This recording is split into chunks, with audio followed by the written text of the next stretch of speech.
Si tu es nouveau sur la chaîne, bienvenue. La chaîne s'appelle Wesh My Life. Ici, nous parlons de transition âge adolescent, âge adulte. Comment devenir des adultes cool.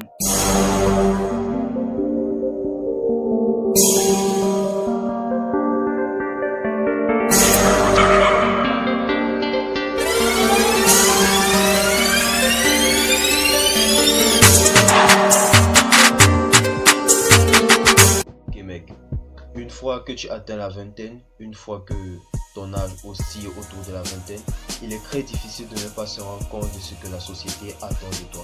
En fait, en ce moment, la société attend de toi que tu deviennes une personne adulte, que tu deviennes mature et que tu apportes quelque chose dans la vie des autres, que tu aies un impact, en fait, un impact positif dans la vie des gens qui sont autour de toi. Et à ce moment, le stress est plutôt difficile à vivre. Et c'est difficile de prendre cela sur soi. Il faut s'en sortir, il faut gérer malgré tout. Mais il y a des personnes, je les appelle nos zéros entre parenthèses, qui réussissent à survoler tout cela. En fait, ils ont beau grandir, mais ils ne grandissent qu'en âge, quoi. Dans leur tête, ils sont focus, calés dans l'enfance ou bien dans l'adolescence. Aujourd'hui, nous allons parler du syndrome de Peter Pan.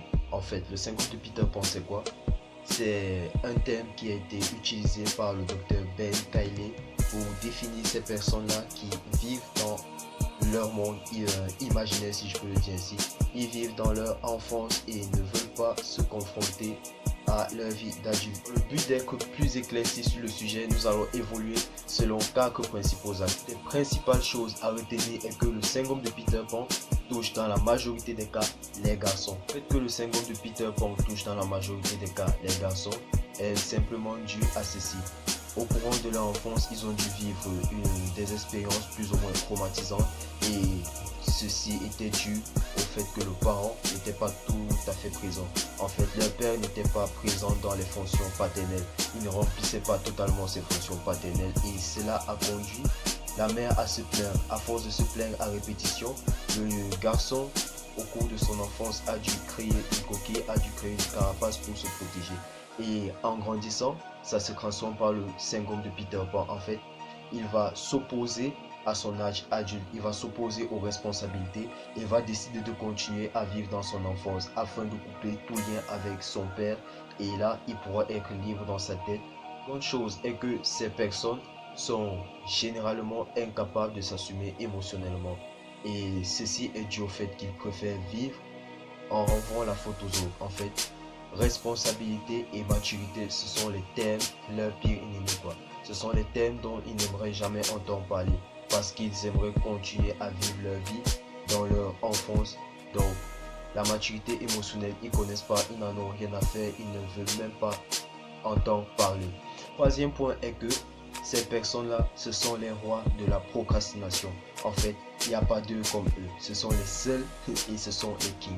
Leur phrase préférée, c'est à quoi bon travailler aujourd'hui si je peux le faire demain. En fait, nettement, lorsqu'on devient adulte, c'est le concret qui se passe, mais eux, ils préfèrent ça, ils préfèrent envoyer à demain ce qu'ils peuvent faire à un doigt, si je peux le dire ainsi. Et ça continue, l'engrenage continue. Ils sont incapables d'assumer quoi que ce soit. Ils préfèrent vivre dans leur monde et laisser la vie leur sourire.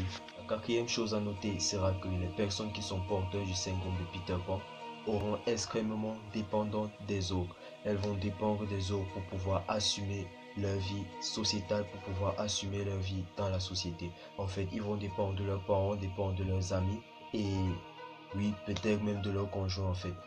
Et ceci est dû au fait qu'ils sont assez irresponsables et immatures.